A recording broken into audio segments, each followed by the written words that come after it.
Ассаламу алейкум. Эфирде Қазақстан жаңалықтары, студияда Талғат Дүйсенбек. Бүгін Наурыздың 6-сы күн сәрсенбі. Нұрсұлтан Назарбаев Венесуэла Республикасының президенті Уго Чавестің қайтыс болуына байланысты көңіл айтып жедел хат жолдады. Ақорда сайтында жариялаған ақпаратта ұлт лидері қаралы хабарды үлкен күйзеліспен қабылдаған атап өткен. Уго Чавестің Венесуэланы жан-жақты дамытуға және халықтың жағдайын жақсартуға сіңірген ерен еңбегі тарихта өшпес із қалдырды. Оның жарқын бейнесі біздің есімізде мәңгі сақталатынына сенемін делінген Назарбаевтың жедел хатында. Чавес кеше қайтқан еді. Назарбаевтың жедел хаты бүгін кешкісін ғана жарияланды. Халықаралық аренада диктатор ретінде танымал болған Чавестің өліміне байланысты посткеңестік басқа да лидерлер көңіл айтып жатыр. Мәселен, Беларусь басшысы Лукашенко өз елінде ұлттық аза тұту күнін жариялаған.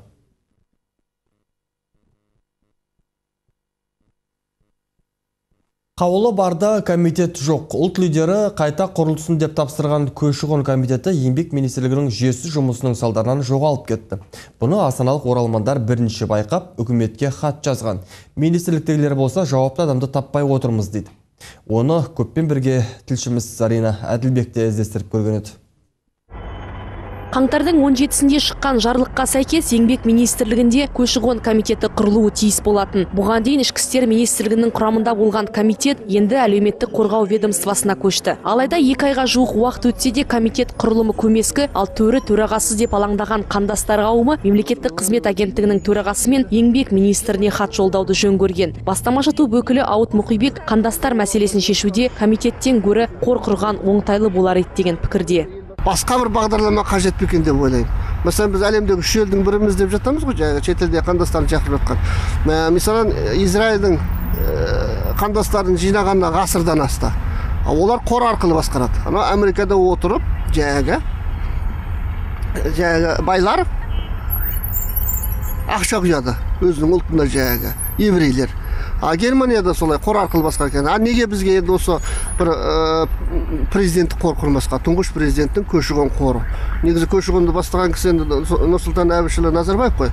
Осы кісінің құрметіне тұңғыш президенттің көші-қон қоры деп, оның атын құйылсын көшін деген әннің ішінде бар ғой президенттің өзінің сөзі. Қойып, сонымен жарлық жасақ.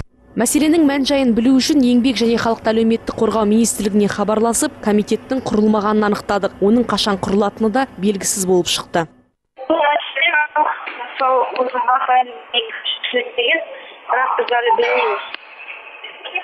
Сонда нақты жаңағы комитеттің жұмысымен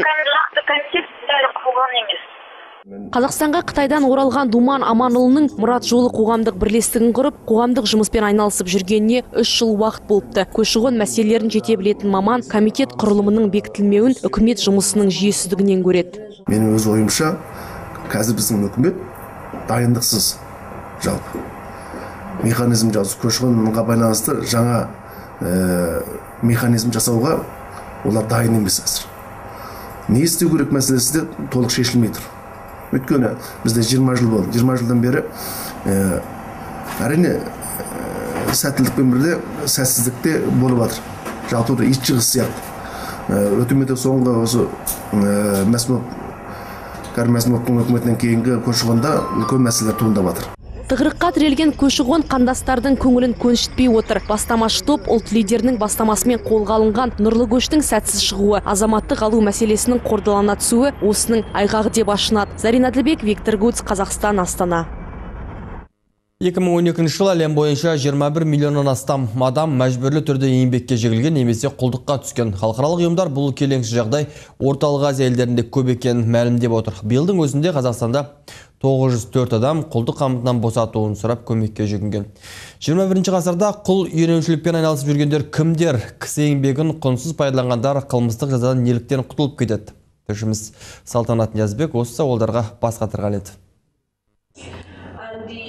Алматыдағы дөңгелек үстелде халықаралық ұйымдар мен шенеуніктер қоғамдық ұйымдар құлдық мәселесін талқылауда. Халықаралық мамандар құлдық ұғымына адамды мәжбүрлеп жұмысқа салуды да жатқызады. 21 ғасырда құл иеленушілік формацияның сарқыншақтары әлі де жойылмай отыр дейді олар. Былтырдың өзінде әлем бойынша мәжбүрлі еңбекпен құлдыққа түскен адамның жалпы саны 21 миллионнан асқан. Ал бұл жағдай көп кездесетін елдер ретінде Орталық Азия елдері аталады. Дегенмен бүгінгі жиынға келген құзырлы орын өкілдері республикада бұл өте сирек кездесетін құбылыс деп санайды. Жалпы мынау адам саудасына қатысты фактілер Қазақстанда жалпы сипаты алмаған. Түсініңіздер ме? Бірыңғай орысша айтқанда единичный факты дейді. Бірнеше фактілер бар. Біздегі бар мәліметтер бойынша 2011 және 2012 жылдарда 40-тан астам қылмыстық іс қозғалған адам саудасына қатысты. Қылмыстық іс қозғалған, соның ішінде 16 қылмыстық іс бойынша үкім шығарылған. Ол қандай қылмыстар? Адамды ұрлау, жас балаларды сату, кейбір елімізде жүрген еңбек мигранттарын мәжбүрлеп жұмыс істету фактілері. Бірақ ресми деректердің өзі басқаша сөйлейді. Былтырдың өзінде полиция мәжбүрлеп жұмыс істетудің 17 оқиғасын анықтаған, және ол халықаралық деңгейге шыққан. Өткен жылы қараша айында Мәскеуде супермаркет жертөлесінен ресейлік белсенділердің көмегімен 14 адам құлдықтан босаған еді. Кейін олардың дені Шымкенттің тумалары болып шықты. Дүкен иесіне тегін жұмыс істегендердің бірі Зарина Аширова сол журналистерге мынандай сұхбат берген еді. Жұмысқа келген кезде біз ойлағандай болмады да, ол жерде. Бізге обещать еткендей болмады. Біз сағат азанғы таңғы 6-тан түнгі 2-ге дейін жұмыс істейтін еді. Әрі грузчик, әрі кассир, әрі уборщица барлығы болатын едік. Бірақ Зарина Аширова үйіне оралған соң Мәскеуде айтқан сөзінен айнып шыға келді. Я там работала, кассиром работала. Мен ол жерде кассир болып жұмыс істедім. Бізді құлдықта ұстады, қамап қойды деп жатыр. Олардың барлығы өтірік. Мен пәтерде тұрдым. 11-ші үй 37-ші пәтерде. Күн сайын сағат 7-те жұмысқа шығып, сағат 7-8-де жұмыстан шығып үйге кететінмін. 37, там жила. Психолог Нина Балабаева ұзақ уақыт қорлық көрген адамның мінезінің құбылмалы келетінін айтады. Әлемдік тәжірибеде ұзақ уақыт терроршылардың қолында болғандардың кейін бостандыққа шыққан соң өздерін кепілге алғандарды ақтап шығатыны анықталған. Психологтар оған сол адамның санасында қалыптасып қалған қорқыныш сезімі себеп болуы мүмкін дейді. Кто-то боится темноты, кто-то боится... Біреуі қараңғылықтан, екінші адам қатты музыкадан, бөтен адамдардан қорқуы мүмкін. Әр адамның психологиясы әртүрлі. Сәйкесінше олардың психикалық жағдайы да әртүрлі болады. Мысалы, 2 күн мәжбүрлі жыныстық қатынасқа түскен адамға қарағанда, мұндай қорлықты одан көбірек көрген адаммен жұмыс істеу оңайырақ болады. Себебі ол адамның психологиясы өзін өзі қорғауға ыңғайланады. Бірақ емделген күннің өзінде құлдықта болған адамның жан жарасы толықтай емделіп кетеді деу қиын. Сексуальный, да, он переживает больше психологически. Халықаралық сарапшылар осы секілді жайттар Орталық Азиядағы құлдық оқиғаларының барлығын анықтауға кедергі келтіреді дейді. Бұдан бөлек Қазақстан құрылысшылар мен жезөкшелерді күштеп әкеп жұмыс істететін өңірдегі бірден-бір елге айналуда. Жаңа басталған жылдың өзінде республикада адам саудасына түскен 904 адам реабилитациялық көмекке жүгінген. Салтанат Ниязбек, Ринат Абылқайыров, Алматы, Қазақстан. Бүгін парламент мәжілісінің депутаттары бірінші оқылымда құқық қорғау органдарының қызметкерлерін шындық детекторынан өткізу туралы заң жобасын мақұлдады. Ал бас прокурордың орынбасары Йоганн Меркель мұндай құрылғыдан саяси қызметшілерді өткізген дұрыс болар еді деп мәлімдеді. Әріптесім Мержан Ыбырайым шындық детекторы деген не және ол қай дәрежеге дейін шындықты айтады деген сауалға жауап іздеген еді. Этот датчик, он ничем не отличается от медицинских приборов, тонометра, предназначенного для измерения давления. Ничем не отличается. Точно так же и работает. Так, ну давайте тогда уже, наверное, на другую руку. Вот я. Журналистерге көрсетіп жатқан полиграф аппаратын Сергей Олесковский 1998 жылы Қазақстанға алғашқы болып жеткізгендердің бірі. Басында ешкімге керек болмаған шындық құрылғысы деп аталып кеткен аппарат былтырдан бері үлкен сұранысқа ие болған. Негізінен полиграфтың көмегіне полиция қызметкерлері жүгінеді. Әзірге шенеуніктердің рас өтірігін анықтауға тапсырыс түспеген. Олесковскийдің өзі адам қолымен жасалса да бұл темірді алдау мүмкін емес дейді. Современные полиграфы, у них действительно... Қазіргі полиграфтардың жұмысы 98-99% дейін шындықты дәл көрсетеді. бұл құрылғыны алдау мүмкін емес. Себебі бұл темір, тек соның қорытындысын көрсететін маманды ғана алдауға болады. Әрине, полиграфолог тәжірибесіз немесе адамгершіліктен ада болуы мүмкін. Онда қателікті адамнан көру керек. Бүгін парламент мәжілісі бірінші оқылымда құқық қорғау органдарының қызметкерлерін шындық детекторынан өткізу туралы заң жобасын мақұлдады. Ал бас прокурордың орынбасары мұндай құрылғыдан барлық саяси қызметшілерді өткізіп алған жөн санайды. Зерттеу нәтижелері көрсеткендей, адамдардан шынайы ақпарат алу үшін қолданылатын тиімді әдіс полиграфтардың көмегіне жүгіну. О фактах, которые он скрывает. Алайда оппозициялық саясаткер Болат Әбілов шенеуніктердің шындығын шығарады деген полиграфтардың көмегіне пәлендей үміт артпайды. Халық қамын ойлауды ұмытқан шенділер шындық детекторын алдаудың да жолын табатынына сенімді. Бірақ сол полиграфтың тест жасайтын кім? Сол таныс, туыс, жолдас, олар ертең отырып айтады, жарайды, былай өзгертейік, 4-5 маған қойшы, мен жақсы адаммын, ешқандай жемқорлыққа ешқашанда, так сказать, байланысым жоқ. Сондықтан осы мәселе әдейі істеп жатыр. Сол, міне біз саяси ашықпыз, біз мынандай өзгерістерді жасаймыз. Журналист Дмитрий Бациев телевизиялық бағдарламада тәжірибе ретінде мемлекеттік қызметкерлерді шындық детекторынан өткізіп көрген, тек оның нәтижесінен көңілі қалған. Меніңше бұл, міне қараңыздар, біз жемқорлықпен күресудің осындай жолын таптық деген сарындағы кезекті пиар әдіс. Ал оған бюджеттен бөлінетін қаржыны әдеттегідей сол шенділердің өз қалтасына баспайды дегенге кім кепіл береді? Міне, меніңше мұның соңы осылай аяқталатын сияқты.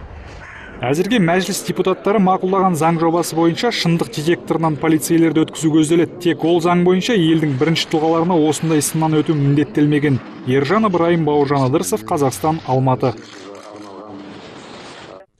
Қазақстан президентінің халықаралық істер бойынша кеңесшісі Ерлан Қазықанов өзін редакторлық қызметте көрсетті. Қазақстан халықаралық қауымдастықта деп аталатын кітапта қазіргі биліктің жеткен жетістіктері тәптіштеп көрсетіледі. Алайда тұсаукесерде автор төбе көрсетпеді. Басылымда соңғы 20 жыл ішінде Қазақстанның халықаралық деңгейдегі жиындарды ұйымдастырып, өткізгені баяндалады. Қазақстанның өз еркімен ядролық қарудан бас тартқаны сөз етілген.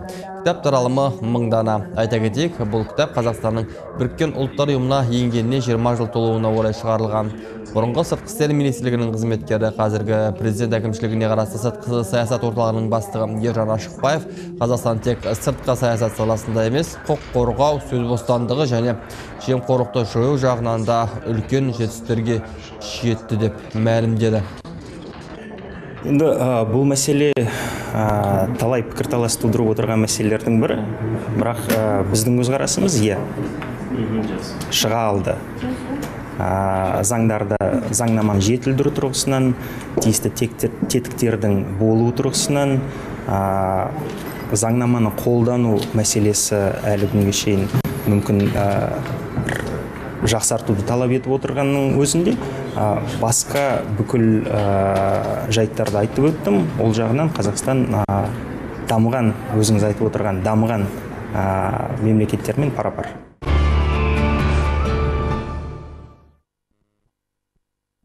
Оңтүстік Қазақстан облысында ар-ұятты жиып қойып, маскүнемдерден пайда тауып келген патрульдік полиция полкының қызметкері құрықталды. Олар шайтан суға сылқия тойып, қаланы шарлаған шымкенттіктерді қармаққа түсіріп пайдасын асырумен айналысып келген. Оларды босату үшін ақша бопсалап келгендердің үстінен қылмыстық іс қозғалды.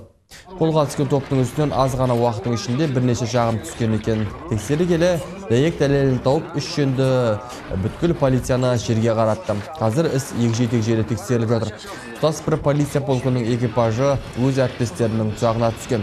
Олар құқық қорғаудың орнына қалтаның қамын ойлап келген 42 жастағы старшина және 2 сержант. 10-15 жылдан бері органдарда қызмет атқарып келген. Қолға түскен сәтте күдіктілердің қалтасынан сыйақы ретінде алған 11 000 теңге табылған.